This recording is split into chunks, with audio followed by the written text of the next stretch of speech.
I want to just, I know a lot of people are interested in what the blank happened on November the 8th. So we were at a meeting, faculty chairs meeting a few days after the election, and Chancellor Maloney was there. And she knows that my association with Josh Dick with the Center for Public Opinion. And before we got started, she turned to me and she said, "Frank, what the heck happened?" And I said, "Well, if you really want to know, you have to come on December 2nd and see Steve Kornacki." And so she did, and she is, and it's my pleasure to introduce our Chancellor, Jackie Maloney.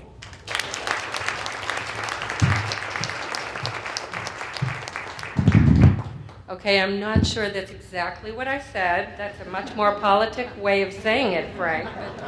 Thanks for the cover. And so good afternoon, everyone. Thank you for coming. What a fantastic turnout on a Friday afternoon. Great to see so many faculty, community members, students. Good for you for being here. While we try to figure out what the heck happened, I'd like to thank Frank Talty. He's the co-director of UMass Lowell Center for Public Opinion. He led the group who organized this event with very little notice, the Political Science Department, and of course the College of Fine Arts, Humanities, and Social Sciences. So thanks to this great group for the job you did in organizing the event. Let's hear it for Frank. Of course, we're here today to hear from Steve Kornacki, MSNBC host and political correspondent, about his take on the election 2016. Steve was there on the front lines, as we saw, offering his expert analysis on the events of the election day on MSNBC Live and on NBC's Today Show. You probably saw him at the anchor desk talking about developments in the presidential campaign or in front of a map of the United States discussing how each state might vote. He gave us insight into the workings of the Electoral College and into the many political polls held over the course of the campaign. That includes polls by UMass Lowell's own Center for Public Opinion, which conducted 4 polls this year, 3 of voters in New Hampshire. A lot of polls were off when it came to predicting the outcome of the election, but UMass Lowell got it right. Successfully predicting the winners of the first in the nation New Hampshire presidential primaries and in the final votes for president, governor, and U.S. Senate in New Hampshire. We thank the Center for Public Opinion, especially co-directors who I introduced, Frank Talty, Joshua Dick, and new to our faculty, like last couple of years, John Claverius, for their work in the polls and putting UMass Lowell on the map with your great work. Please stand so we can congratulate you on your success. Of course, one of our polls, which you just saw, the National Survey of Millennials, really got a lot of attention. And those were some striking findings that they had. I forgot the one that gives us hope that so many had hoped that Barack Obama, the millennials had wanted Barack Obama to stay on for life. Steve talked about this poll during his MSNBC live broadcast, which we just saw, and shared that on the broadcast that he had taken 2 classes at UMass Lowell during his actually high school career. We loved when he gave our Riverhawks a shout out on national TV, and it was just so great to see our brand up there, wasn't it? Steve is also a native of nearby Groton, which is home to many UMass Lowell students, alumni, and employees. He's promised me that he's going to come back and cheer on our very own Riverhawk hockey, because his dad, I guess, is a big hockey fan. And he was delighted walking through the campus, recognizing the great transformation this university has been through. So, of course, it seemed important for us to invite him back. And, of course, we were so honored when he so quickly accepted to return to his roots to help us to understand the lessons that we can learn from election 2016, which, of course, will go down in history. Steve, thank you so much for being here, and come on up and share your perspective.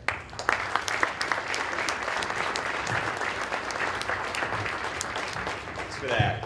It's great to see this turnout. Really, it's as you just heard. This is it's really exciting for me personally to be back here. It was 19 years ago, 1997. I was a senior in high school, spring semester, 1997. Through the this dual enrollment program here in Massachusetts, got to take college classes. Got to take a poli-sci class here at UMass Lowell. Nick Minton was the professor. I'm told he's still around a little bit, so that was great to hear. Also took an economics class. Don't remember as much about that one. I was always more into politics. But yeah, it's really exciting. I've always had a kind of a soft spot for this place. Obviously because of that experience, because of growing up around here, and so it's very exciting to be back here to see the transformation. I see the Lowell Suns here too. I got excited. I remember as in high school, I used to. That's is a big deal if we could ever get our names in the Lowell Sun for cross country or something. So it's always.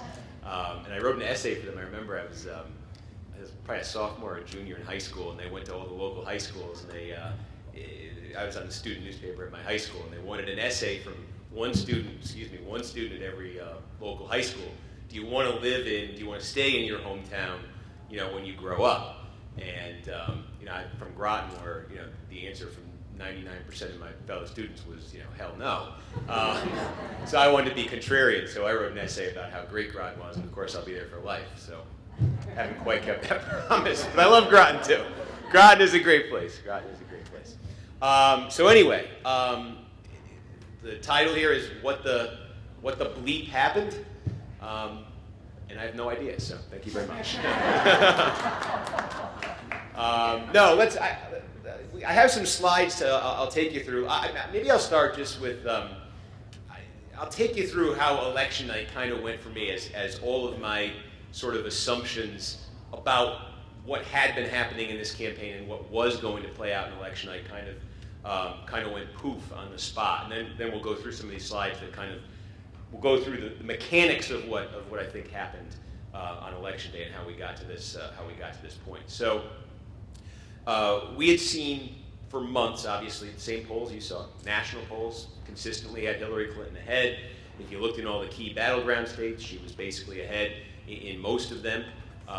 It looked like there were a couple trouble spots for her on the map that we all knew about. We knew Ohio, that had been a state that went for Obama twice. We knew that might be a problem for her. We knew Iowa, that was a state that had gone for Obama twice, might be a problem for her. But otherwise, she seemed to be in pretty good shape. And one thing that was becoming clear was that if Donald Trump did have a path to victory, it was going to have to go through Rust Belt states. It was going to have to go through sort of a different set of states than past Republican nominees. And that has to do with the demographics of those states that I can get into in a minute. But the point there was we were looking all fall at MSNBC, and I think the media in general, and just people watching this campaign closely, we're looking for signs in states like Pennsylvania and Wisconsin and Michigan, looking for signs that Donald Trump was doing something there in terms of attracting support that previous Republicans had failed to do. These were states that had consistently been voting for Democrats really for 3 decades.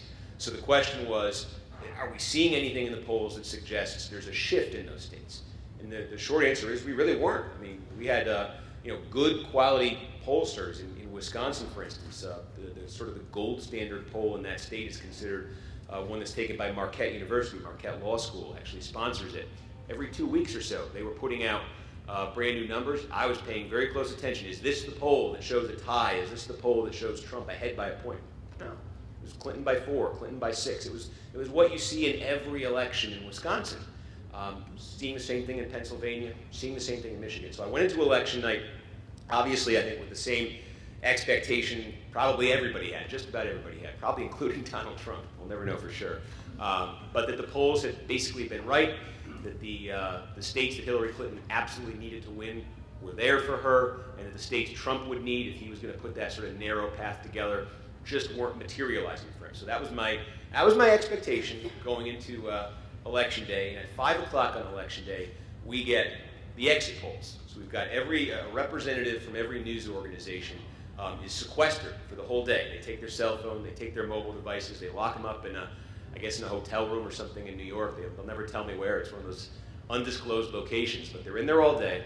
The exit polls being conducted in states all across the country. And at 5 o'clock, all of the data that they've gotten to that point is released. And we get it, every media outlet that sponsors this thing gets a full readout nationally and gets a full readout of every state. We don't do it, they don't take the exit poll in every single state. They pick the ones that they think are going to be competitive. So, I think we had 24 or so states that we had individual polls for, but it's all the big ones, all the ones we talk about.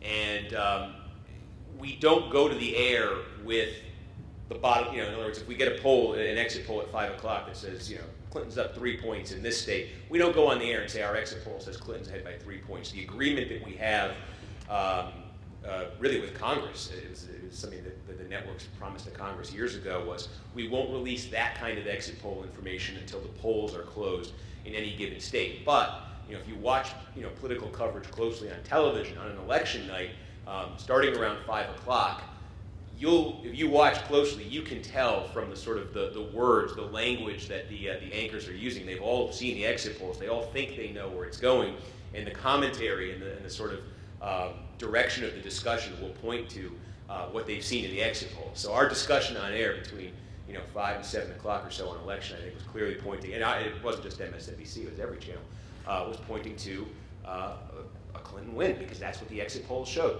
Every exit poll we got at 5 o'clock, people polled that day going in to vote. Every one of them basically matched up with all the polls we've been seeing in the weeks leading up to the election. So again, 5 o'clock, 6 o'clock, 7 o'clock, I'm thinking, this is going as we expected it would go. And the next thing that happened was we started getting actual returns from the states. And the most important state that I wanted to look at early on in the night was Florida. Florida was a state 4 years ago that Obama won. He won it by a very narrow margin, by basically a point, maybe a little bit less than a point. And you looked at it and you said, geez, I don't know that Donald Trump has really any chance of winning this thing if he doesn't win Florida. So I sort of looked at that as the litmus test state early. And the polls had shown, a close race there, maybe a very slight edge to Hillary Clinton. There had been indications, there had been reporting that all that early voting that was going on in Florida might be more beneficial to her than to Trump. That was supposedly, a promising sign for her. So that was going to be the test. When we started getting real votes in from Florida, were our expectations meeting up with reality? Were the exit polls meeting up with reality? Because the exit polls had her ahead in Florida. And we started getting the results from Florida, and the answer, 8:30 at night, looked like it was yes. Because we started getting returns from 3 giant counties, Miami-Dade, Broward, Palm Beach, sort of the Gold Coast of Florida. These are heavily Democratic counties. Miami-Dade has a large Latino population. And the question in those counties, that's sort of the heart of the Democratic base in Florida. The question was, is Hillary Clinton going to get the kind of numbers, the kind of margins, kind of result out of those 3 big core Democratic counties that Barack Obama got 4 years ago? Take the number that Obama got. Is Clinton going to match that? Is she going to exceed that? If that's the case, that's an extremely good sign for her, because Obama won the state. If she can match what he got in those areas, suggests she'd probably be able to do the same thing. And the answer looked like it was yes. The early returns in those counties showed not only that she was actually getting a higher percentage of the vote in each one of those counties that he got, it also looked like there would be higher turnout in those counties than there was 4 years ago. And of course, Barack Obama had generated enormous enthusiasm, an enormous turnout. So it's 8:30, 8:45, I can't remember the exact time, and I'm on the air saying this, I'm looking at it. I have seen polls for months that show a competitive race in Florida, maybe a slight Clinton advantage. I'd seen reporting that the early voting was a big advantage for her. I've seen an exit poll that puts her ahead in Florida, and now I'm seeing returns that show her exceeding what Barack Obama got out of these 3 core Democratic counties. And so I'm saying, yeah, this looks like Hillary Clinton's going to win Florida. And I finished this, it's about 2 minutes at the board. I finished up, I'm off the air, and Steve Schmidt, who's if you guys have been watching MSNBC, he's a familiar face. He ran John McCain's campaign in 2008, a Republican strategist. He was an analyst for us. And I'm coming off the set, and just off the set, he says, because at that point Hillary Clinton was ahead by 110,000 votes in the returns in Florida. He says, what's left in Florida? What are the big areas that are left? Can Trump make this up anywhere? And he knows the stuff really well, so he's looking for, he can interpret it. And I took him over there, we looked at it. Didn't look like there were any particular major areas out there that, that's where Trump's going to pick up a huge chunk of votes. So I'm just looking at it, I said, I don't see it. Click the refresh button about 2 minutes later, And the margin had gone from 110,000 votes for Hillary Clinton down to 4,000 votes. I said, holy cow, this machine must be broken again. So I hit the refresh button again, and it was like 3,800. It was going down. So something was happening. And I'm looking around at the map, and you sort of just pick one county and see what you're getting for the returns. I couldn't find one particular county where this was coming from. You know, the Republican vote, generally, it's very different than the Democratic vote. Democratic voters tend to live more in cities and metropolitan areas, and so you can identify giant, large population counties, and you know, hey, this one reports the Democrat makes a huge gain. Republican voters tends to be more rural, exurban, more spread out, so it's tough to find one county, but I'm looking at it for a few minutes, and what becomes clear is what's happening is a couple of things. In the small rural counties in Florida, think of like the Florida Panhandle, you know, when you get out by like Pensacola, that is really almost like an extension of Alabama in terms of its culture and its politics. Deep South, rural and white. Trump was running up, you knew Trump was going to do really well there, Republicans always do. Trump was running up numbers far in excess of what Mitt Romney got 4 years ago. And Romney had done really well in these places. Trump was doing better. And the turnout, you could see in these counties, the turnout was better than it was 4 years ago. And so that was something. And then I started looking around Tampa, the Tampa area, sort of the exurbs outside Tampa, same thing. Now you're getting into bigger population. And in the, you know, Panhandle, you're talking lower population, rural. When you're looking around Tampa, you're getting into higher population areas. Same thing, the turnout's up, and Trump's performance is significantly better than Mitt Romney. So now, okay, now I see what's happening here. The Democrats got good news out of their 3 counties, but the Republicans are getting really good news everywhere else in the state. Volusia County starts coming in. That's where Daytona Beach is. Barack Obama had won that. It's a pretty big place. Barack Obama had won that 4 years ago by 6 or 7 points over Mitt Romney. Trump's winning it now by 5 points. It's a pretty big reversal. So, okay, that's happening in Florida. So, okay, now that race is going to be tight. I'm still not thinking anything seismic's happening here. And I go and I look at North Carolina. In North Carolina, I had checked about 10 minutes earlier. Clinton's lead there was 6 points with a lot of vote coming in. Now, I look at it, it's dead even. And it looks like I'm looking at the returns and I'm saying, wow, there's 2 big places in North Carolina where Democrats kind of get their votes. There's Wake County, that's where Raleigh, the state capital, is. There's Mecklenburg County, that's where Charlotte, you know, the big city of Charlotte is. It looks like the Democrats have already squeezed out most of what they're going to get from those counties. And they're in a tie. And I'm looking at all this other stuff to come in, and it's just a sea of red elsewhere in the state. I say, is this starting to look like Donald Trump's going to win North Carolina? That wasn't what the exit polls said. That wasn't what the polls were saying before the election. Then I look up at Virginia, and Virginia wasn't even supposed to be close. You know, Virginia was a swing state, you know, 2008, obviously 2012, but it's a state that has been sort of demographically trending toward the Democrats. The population in the metro area outside Washington, D.C., in like Northern Virginia, that population has been going more and more Democratic. It's a densely populated area, so that plus the addition of Tim Kaine from Virginia to the Democratic ticket, all the polls had shown double-digit lead for the Democrats for Clinton and Kaine in Virginia. Wasn't really seen as a competitive state. And here we are, I'm looking at it now, it's 9 o'clock or whatever it was on election night, 75% of the vote is in the state, and Donald Trump's still ahead. And the way the vote returns usually work in Virginia, the north where the Democratic vote is usually comes in at the end, and the Democrat wins in Virginia. That's usually what happens at the very end. The big Democratic votes come in and it tips the scales. But this was supposed to be different. The polls said it wasn't even going to take that for Clinton to win Virginia. She was going to be ahead by this point in the night. That was the expectation. If she was ahead 12 points in Virginia or 10 points or whatever, she wasn't going to need to wait until the very end to win the state. Well, now I'm looking at it and I say, I still think she's going to win the state, but she's going to need all those votes in Northern Virginia. This is much closer. So I've seen now in the span of 10, 15 minutes, Florida go from, yeah, looks like it's all set for Clinton to like, whoa, we got a dogfight here. North Carolina looked like it was all set for Clinton. Now it looks like Trump's just going to win it. In Virginia, saying Virginia wasn't even supposed to be on the board at this point in the night, and it's going to take us, an hour and a half before Clinton can even get the lead in the vote count in Virginia. And as a moment, it was just I can't describe it because but maybe you've experienced it too. It's that feeling of like every expectation and assumption you've made just dissolves on the spot, and you're sort of left.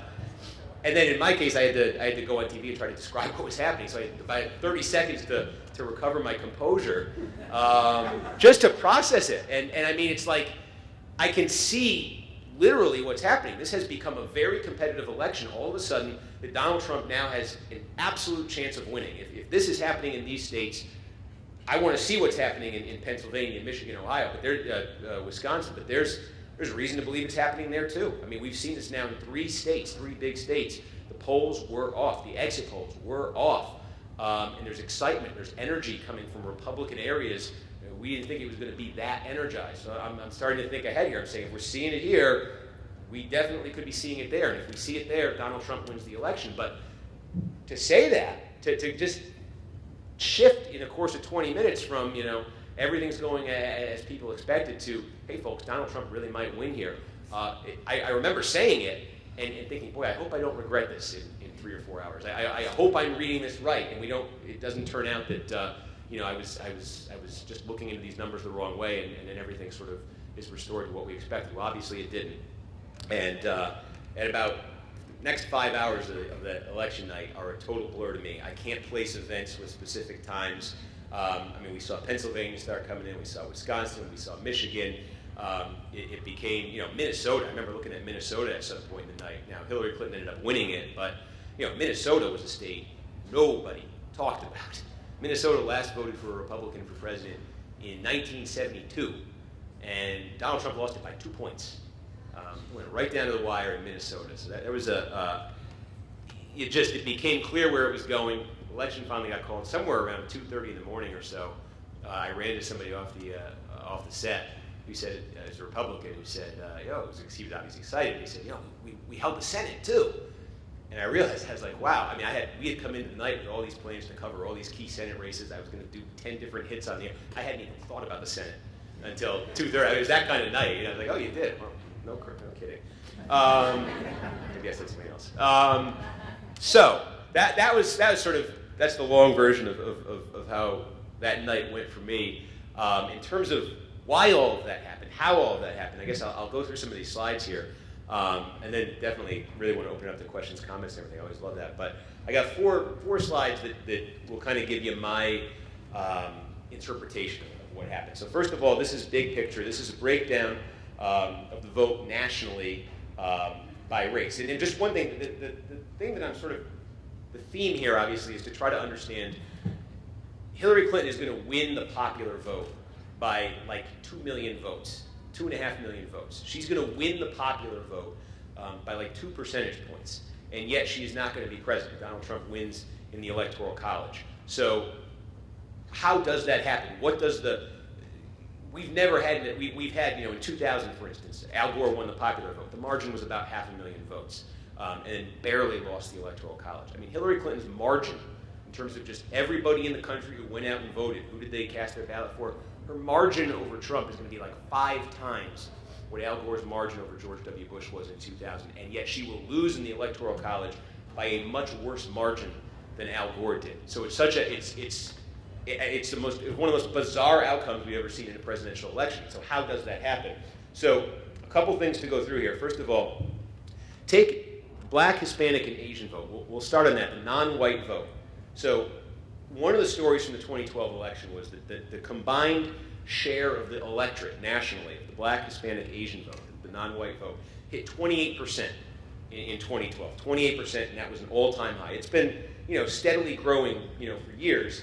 This country's getting more diverse, but so 28% was an all-time high, and Barack Obama did better than any Democrat had ever done with the non-white vote in 2012. So it was for the Democrats. It was a combination of 2 things. They had 2 things going for them when it came to the non-white vote. 1, there were more non-white voters than ever, and 2, Barack Obama did better with them in terms of getting vote percentage than any Democrat had ever before. That's a powerful combination, and that's why there was so much talk coming out of the 2012 election in terms of the Republicans. It was, hey, and the Republicans themselves said this. They had this, the Republican National Committee famously authored what they called their autopsy report on the 2012 election. The autopsy report basically said, look, that 28% of the vote that's non-white is going to be 30% next time. We can't keep getting killed with it. We have to make progress. We have to make inroads.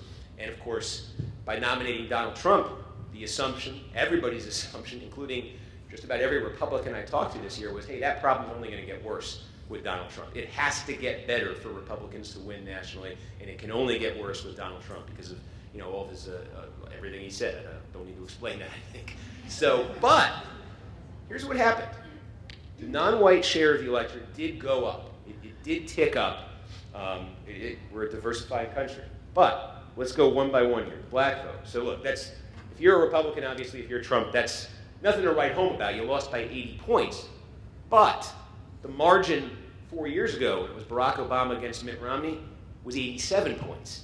It was 93-6, Obama over Romney. Now you've got 88-8. So it's slight, but that is not hitting the level that Barack Obama did.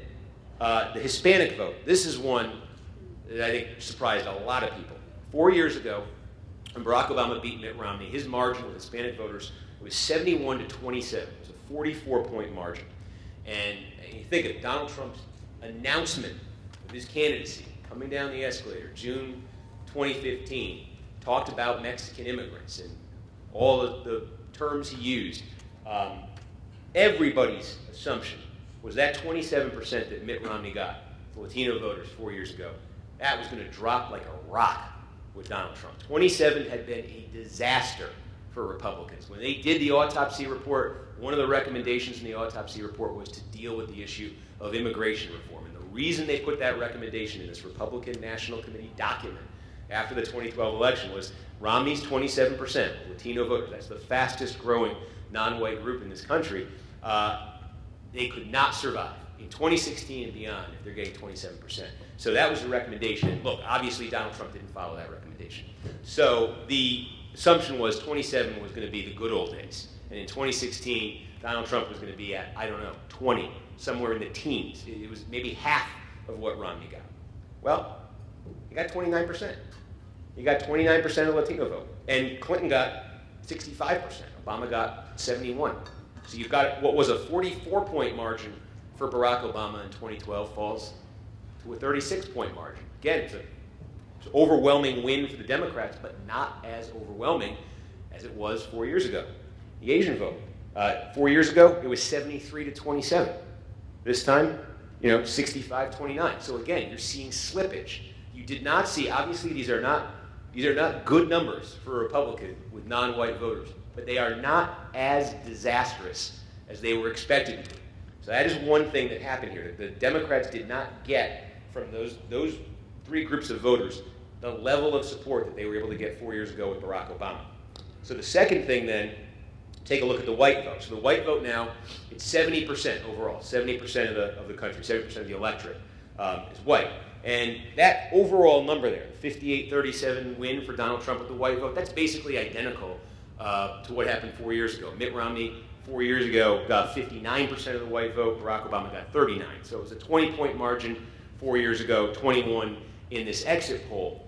But the story with the white vote is, more than ever, two different tracks of white voters in this election. Each group is about equally sized. So if I say that 70% of the electorate overall is white, about 35% of the electorate overall, give or take, is white voters who have college degrees. And the other half of white voters, 35% or so of the overall electorate, are non-college white voters who don't have college degrees. And when you say college degree versus no college degree, it's sort of a stand-in for, it's a question about socioeconomic status, about culture. What you're really saying there is a divide, to generalize, it's a divide between blue-collar whites who tend to live in rural areas, who tend to live in exurban areas, and white-collar professionals, college-educated, more economically upscale, more liberal, moderate on cultural issues, at least. They tend to live in suburbs, tend to be commuters, that sort of thing. That's the divide you're really kind of getting at there. Now, obviously there's going to be crossover between those two groups. It's a bit of a generalization, but look at this. When you take those two groups, does this move it? Yeah, there it is. Okay, so look at this. Look at this gap. Here's the story. 4 years ago, there was a gap between these two groups, the white college grads and the white non-college grads. When Romney ran against Obama, Romney won white voters. He won both groups of white voters. He won white college graduates by 14 points over Barack Obama. He won white non-college grads by 26 points. Look at how that gap exploded, though. Among white voters with a college degree, go back to that for a second. There we go. White voters with a college degree. So here's the deal. This is basically the worst Republicans have done with this group. Since they've been doing exit polling, going back to like the 50s, some form of exit polling, the Republican always has won that group. White voters with a college degree, basically, suburban white professionals, basically. Republicans have always won that. Romney won it, as I said, by 14 points 4 years ago.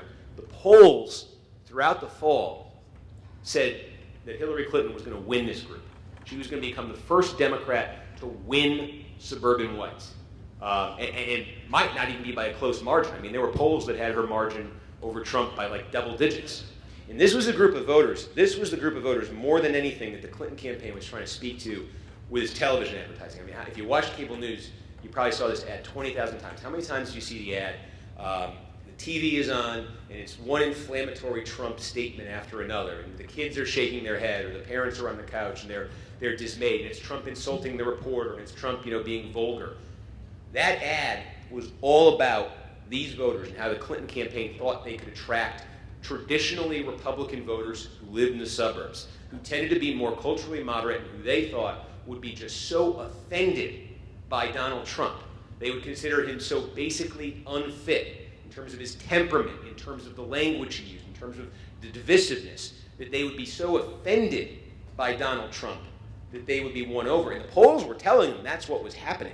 And so they concentrated on that group of voters. And they did, as I said. I mean, one way of reading that number, Clinton ended up with 45%, Trump ended up with 49%. That is big progress for Democrats. They took what had been a 14-point gap when Romney ran against Obama, brought it all the way down to 4. Basically the best ever showing you've gotten from a Democrat with that group. But they were supposed to win it. They thought they were going to win it. The polls suggested they were going to win it, maybe by 10 points or something. Still went Republican, still went for Trump. So again, that group of voters that the Clinton campaign was really counting on swinging their way hard did not swing their way nearly as hard as they thought they would. So that's another problem for the Clinton campaign. Then you look at white non-college. So the reason why the Clinton campaign was so intent on swinging the white college vote was they knew they were going to take a hit with blue-collar whites sort of rural, ex-urban generally. They didn't think the hit was going to be this bad. The margin was 26 points. Again, 4 years ago, Romney, and among white non-college grads, Romney beat Obama by 26. The thinking this time was, okay, maybe Trump can drive that up to 30, 32, 33 on a good day. He basically hit 40. He vastly exceeded even the most optimistic assumptions about what he could do with the non-college educated white vote. So when you start looking at this sort of electoral scenario in this thing, you're seeing overall the white vote in this country went the same way it did 4 years ago. Basically a 20-point win for the Republican in both elections, but the distribution of those votes is very different this time.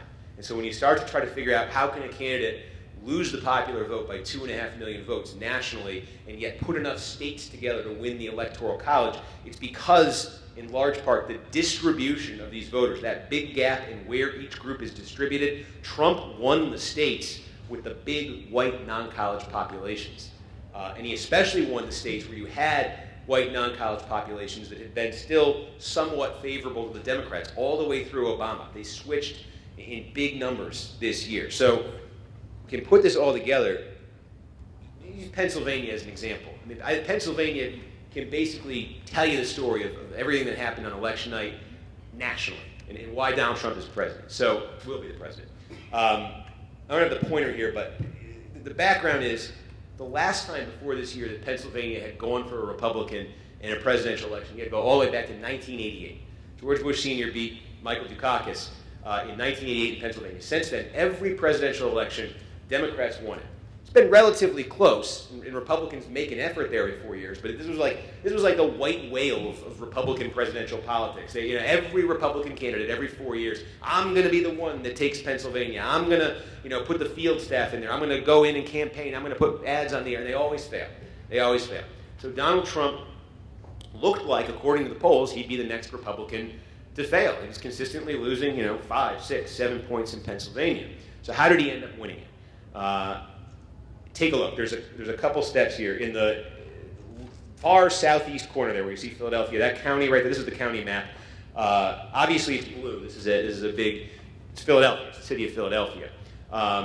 So when I say Clinton did not get the same non-white support, quite the same level of non-white support that Barack Obama did, Philadelphia is a good example of what happened. If you remember, the night before the election, where was the Clinton campaign? They were in Philadelphia. They brought Barack Obama in. They brought Bill Clinton. They brought everybody in. And they knew, look, they needed to get as close to the Obama number, the Obama level of support in Philadelphia, what Obama got 4 years ago. They got to get as close to that as humanly possible. If they could exceed it, even better. So 4 years ago, Barack Obama got a margin of nearly 500,000 votes out of Philadelphia. I think it came to about 492,000. That was his final margin over Mitt Romney.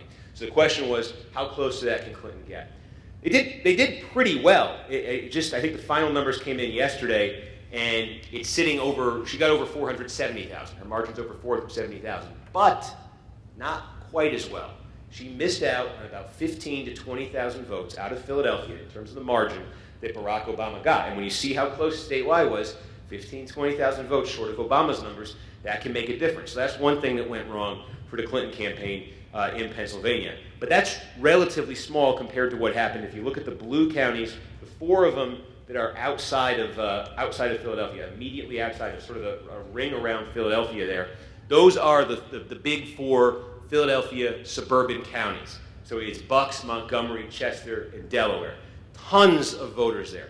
And everything I was just talking about in terms of white, college-educated suburbanites, this is it. This is like the capital of that type of voter for the whole country.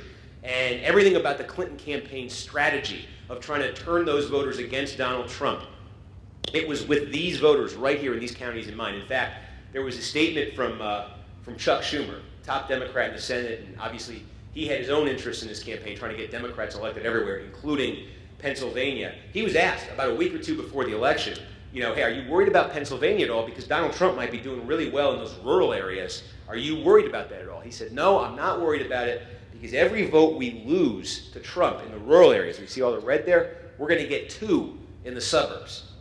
That was the expectation.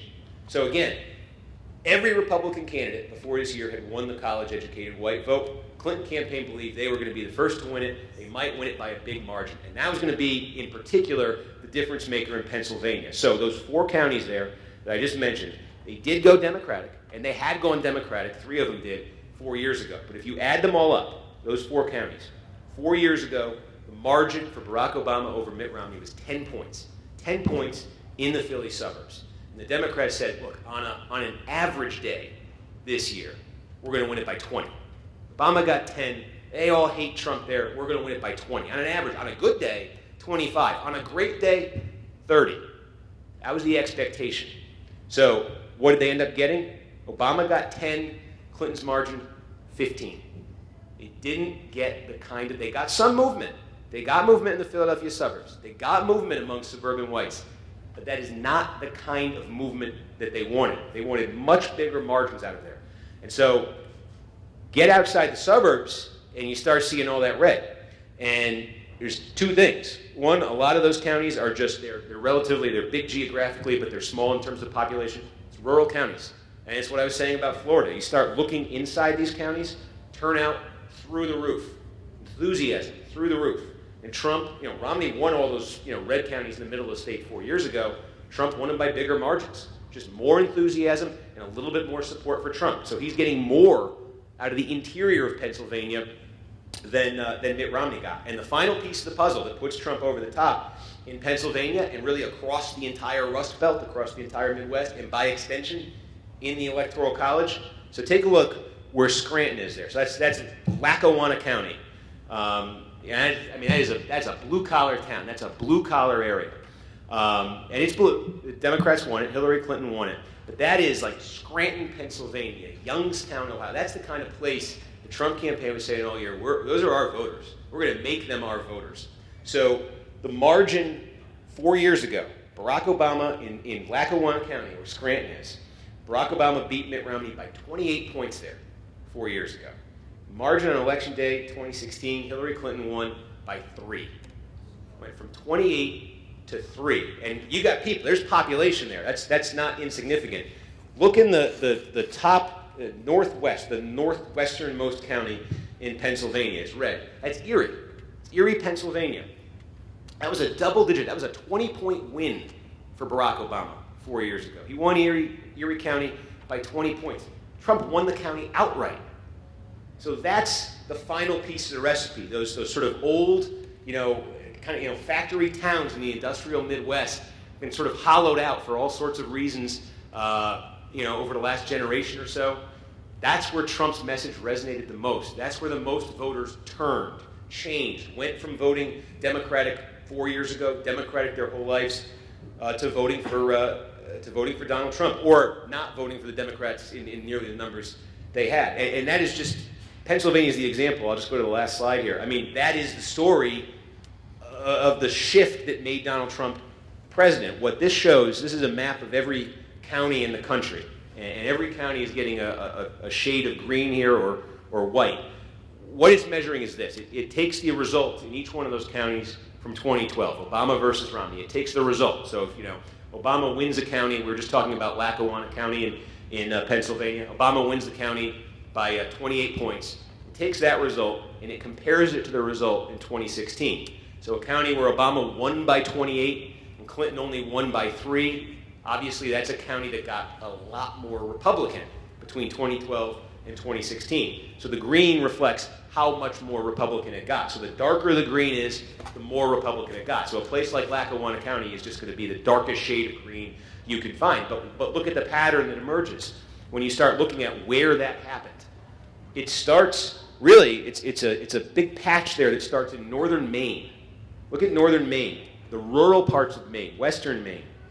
And think about this. Maine is one of those states, there's 2 of them in the country, that give out their electoral votes by congressional district. It's not just who wins the state. If you win a congressional district, you get a vote. And if you win a statewide vote, you get 2. So Trump spent some time up in Maine, and the reason was, where you see that dark green, that's one of the 2 congressional districts in Maine. The population of that district is close to 80% non-college white.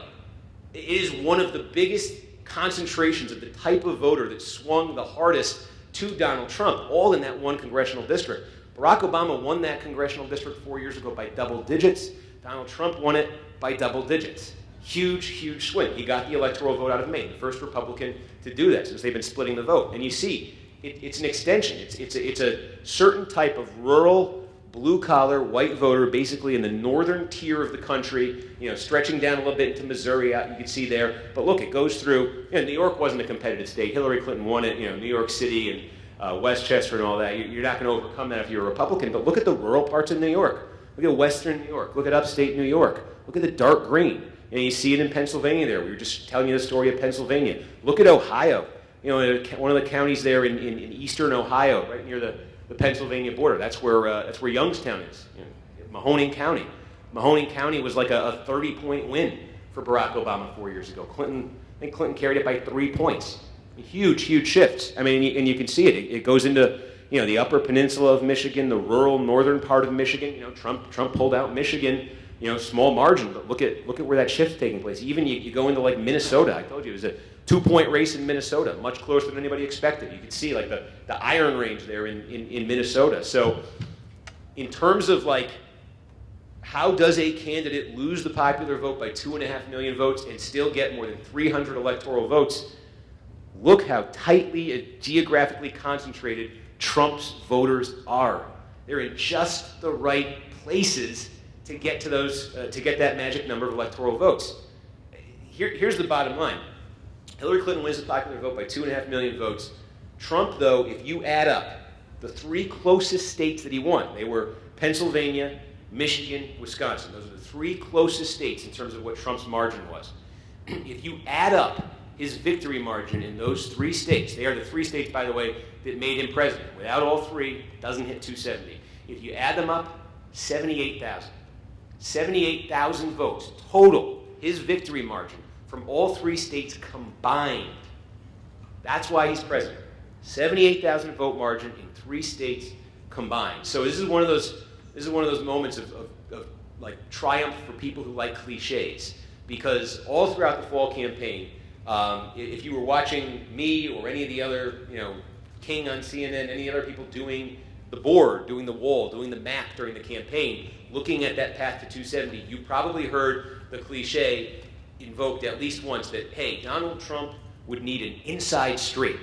If he's gonna, that's the equivalent of what he needs to do to get to 270. He just needs, it's like playing poker. You need that, I don't know what the odds are for an inside straight. 1 in 100, 1 in 1,000. They're long. That's what Trump would need to put the combination of states together that would put him over the top. And it's what he got. He got the inside straight.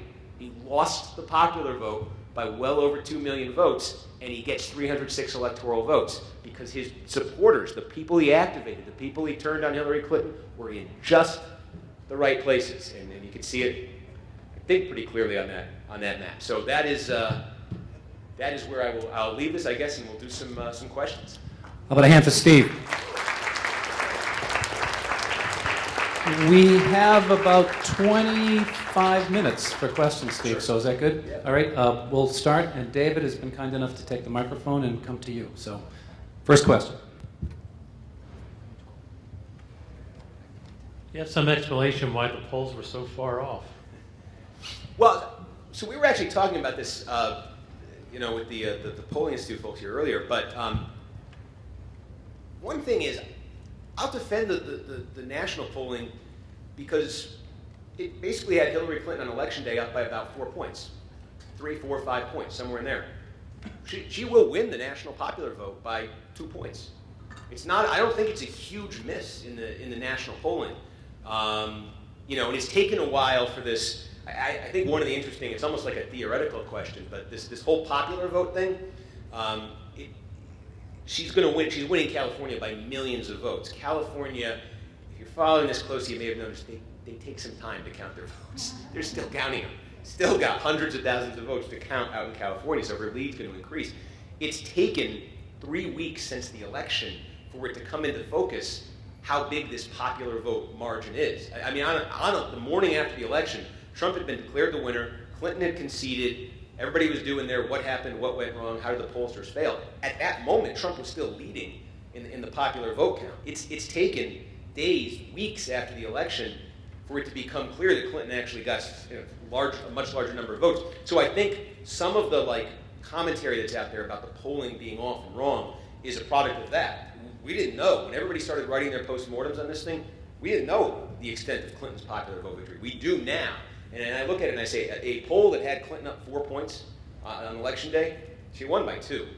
I think it's about right. What I am interested in is those states we were just focusing on there in the Rust Belt, the Pennsylvania, the Michigan, the Wisconsin, because we knew if Trump was going to get the inside straight, that's where it would have to happen. He'd have to, I kept saying pull a rabbit out of the hat in some of those states.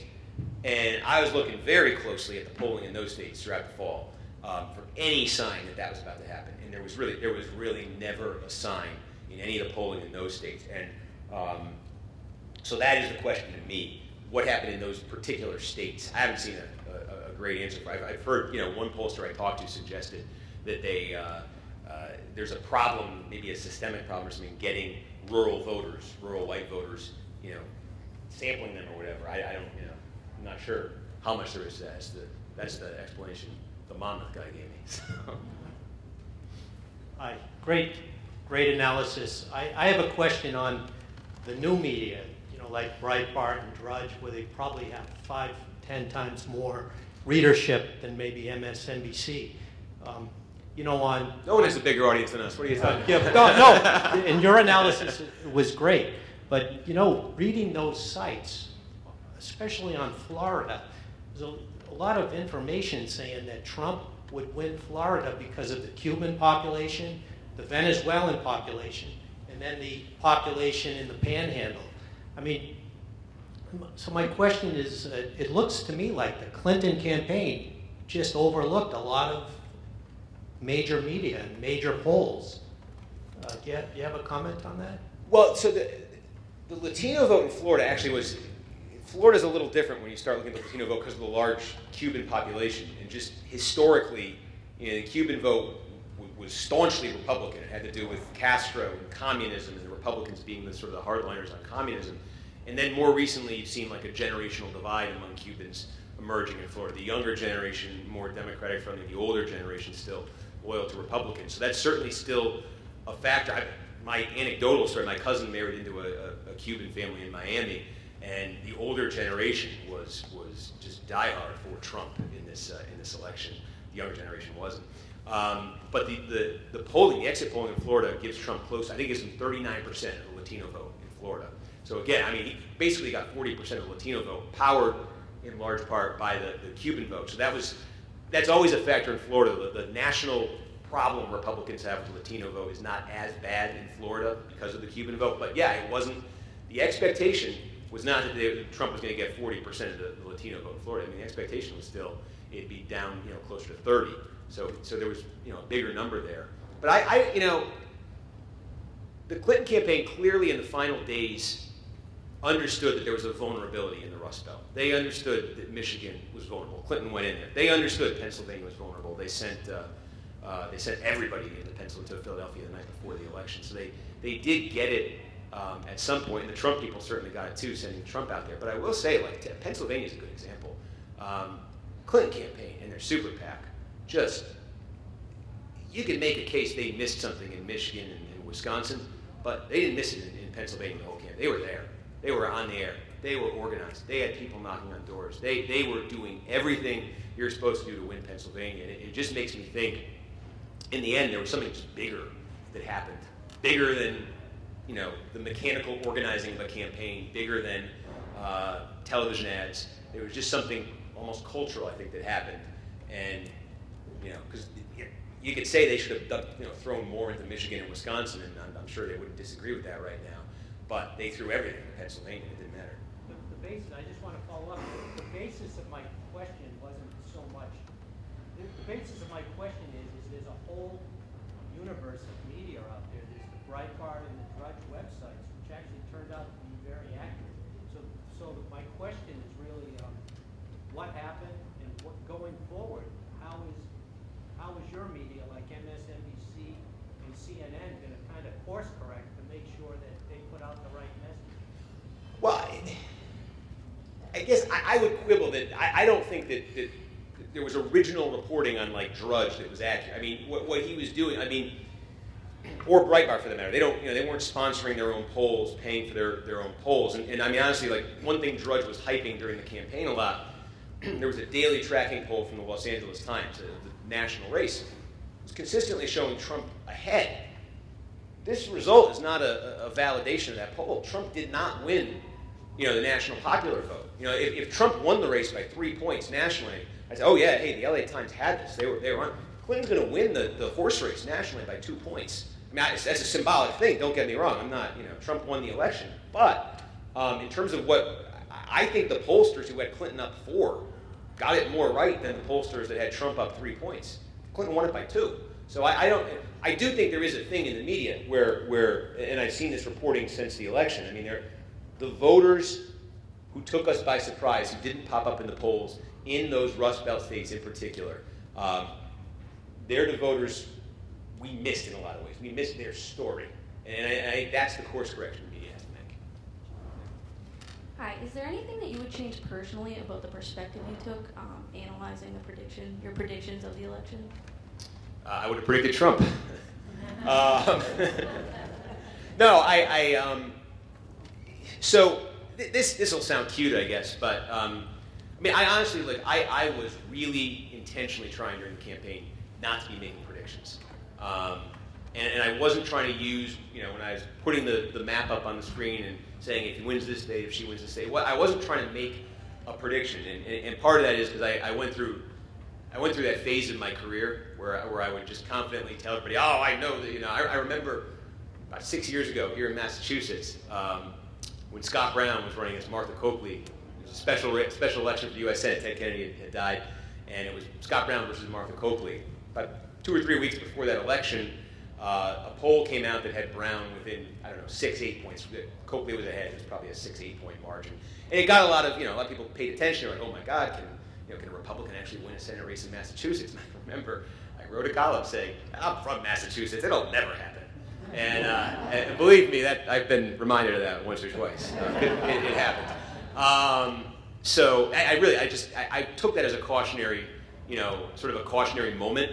And I really did. I don't know if the distinction clause is meaningless to people or not, but to me, my goal during the campaign was to try to tell the story as best we could understand it in real time, how this entire country was sort of dividing itself up as it watched this election. What groups of voters were responding to the Trump message, to the Clinton message, to whatever sort of big event happened in the campaign. What parts of the country were responding favorably to one, were turning on the other. The bigger picture sort of potential meaning of all that. And then obviously the bottom line question, what does this do to each candidate's ability to actually win the race and become president of the United States? And I mean, obviously the overall theme that we were covering throughout the fall was Clinton seems to be in better shape than Trump, because the tools we had to measure it said so. I mean, she was leading in the national polls, and they ended up basically being right, but she was leading in those key swing state polls. She was leading in those key, Rust Belt state polls. That was a big miss. I've gone back since the election. Like I said, I'm trying to figure out how we could have seen the Rust Belt thing coming more. But I don't have a good answer because it's, some people say go out there and talk to the voters, but I mean, we do that. Now we need to do that more, I think. But when you're just sort of anecdotally sampling people, it can be very, very misleading. Polling is a very, these guys can tell you it's a very scientific thing. So I don't want to say I have no regrets. I'm the kind of person who regrets everything I ever do. But I take, personally, there were moments in the campaign where there were people saying, this thing is over now. There is no way for Donald Trump. I did avoid saying that. And I give myself too much credit for that, but I'm glad I didn't say it was over. So you have the electoral college. Donald Trump won the electoral college votes. My question is, it's a good song. So my question is, did you guys not talk to enough voters in the ones that voted for Trump? Did you guys not talk to enough of those voters? Because they're in the rural areas. So what was your method of polling those people in those areas, like rural areas, that Donald Trump won? So actually, I'm not qualified to give you the scientific, mechanical answer on the polling. I would talk to our polling guys during the campaign, and they would use words I don't understand, and I'd say, these guys are smart, I'll listen. But what I do think we missed, and what I've seen since the election, not just by us, but really by others, that I really like, is a nuance in trying to understand the Trump voter. And in particular, what I mean is, like, when you look at these places that are dark green on here in the Rust Belt, the conclusion becomes inescapable that one of the things that was going on that swung these states, it wasn't just Republicans being really excited and coming out for Trump, or Democrats not liking Clinton and staying home. There's a real thing that happened in these states, especially in a place like Erie or Scranton or Youngstown, where people who voted for Barack Obama twice voted for Donald Trump. And that's a phenomenon that everybody's coverage leading up to the election didn't take seriously, I think. Donald Trump was the birther guy. Who the heck would vote for Barack Obama twice and then vote for Donald Trump? It made, intuitively to us, it didn't seem to make much sense. And we didn't, I don't think, take it seriously. But I think when you look at what happened in Pennsylvania and Michigan and all those places, you just see these blue-collar counties, these largely white blue-collar counties, some of them big. Barack Obama won them by big margins. And Trump suddenly wins them by big margins, or shaves 30 points off the margin that Obama got. And I've seen some reporting since the election that's aware of this and is going out there and trying to understand it. And I've seen this becomes anecdotal, but I think it's a little illuminating. I think this was a New York Times story where they went to, it was either Erie or it was this blue-collar county right outside Detroit, Macomb County, one of those two. And they're finding those voters. Obama in 08, Obama in 12, Donald Trump at 16. What were you thinking? What was going on? And there's a woman who said something to the effect of like, I like Obama. I like the way he treats his wife. I don't trust Hillary Clinton, and I think we need somebody tougher. And I don't know how to define exactly what that is ideologically or anything, but it just told me there was a lot more room in a lot of voters' minds to be sympathetic at the same time to Barack Obama and Donald Trump. And I don't think we considered that before the election. I think it may be a product of, we live in this stuff every day. And so we internalize every incremental development in the campaign, everything Trump says, and it just builds up in our mind. He said this, he said this, he said this. How could this type of voter ever support him? And I think most voters don't follow the election, obviously, nearly as closely as we do. And what that does is it allows very different impressions to form. And I think that's an important thing for us to understand, and learn going forward. I think this might have to be the last question. Dave, you want to come up? You have a question in the back? Okay. Yeah, I got one back here. Hi, thank you for your analysis. I just wanted to mention a couple other variables I was thinking about while you were, providing the information on the slides. I was thinking about how third-party votes might factor into why there were less votes for Clinton than were expected. And in terms of the comparison between Obama and Clinton, I was wondering how gender might be a variable in why she was perceived differently than Obama might have been. So I just kind of wanted to raise those. I don't know how to make those questions, but I just wanted to kind of point out those that I was considering. Yeah. The third party one is, I don't think, so the 2000 election to me is sort of the gold standard for when you can look at a third party candidate and say, this swung the election. And that was, people here remember, Al Gore, George W. Bush, and Ralph Nader, was a third party candidate. And the whole election came down to Florida, and the final margin in Florida after they got all the recounts and court rulings was 537 votes. George W. Bush was officially declared the winner by 537 votes over Al Gore. And Ralph Nader, who back then, I think much more than now, was a very prominent figure in sort of liberal politics in this country, ran as an independent. He got 97,000 votes in Florida. And there were some studies that said a surprising number of those 97,000 actually would have voted for Bush if they had to choose between Bush and Gore. Others would have voted for one of the other independent candidates. Others would have stayed home.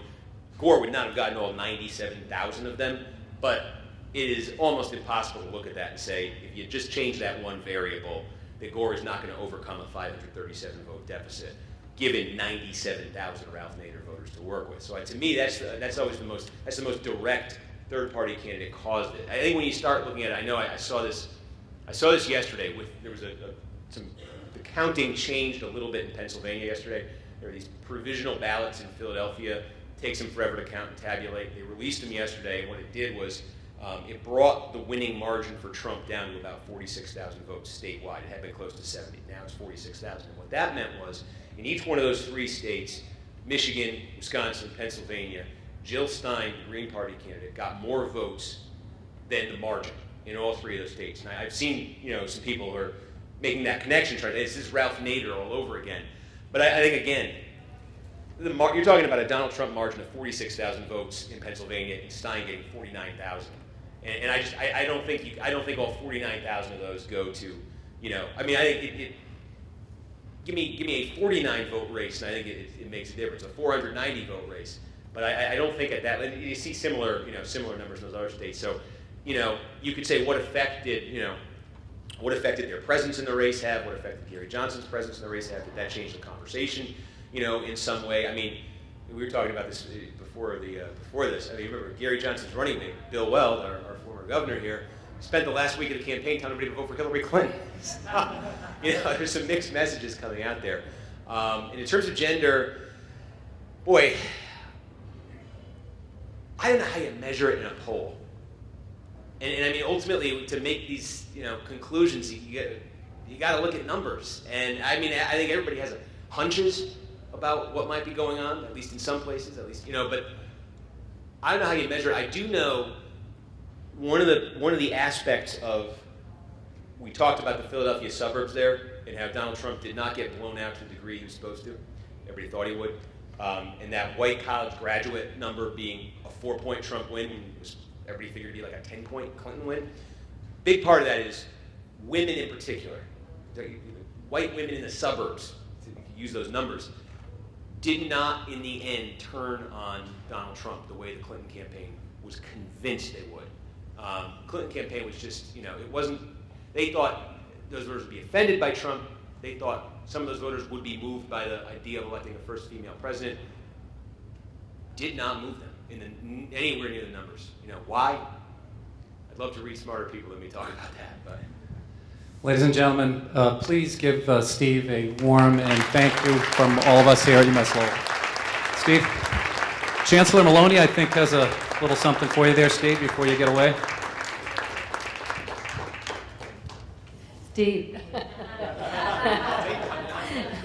We can work on that. Thank you so much for being here. It really has been an honor and really did help us to understand and develop a deeper appreciation for your great thinking and guidance on these issues. So we do hope, not a diploma yet, but I see it in your future, but if you would, wear it with Riverhawk pride. Thank you so much for being here.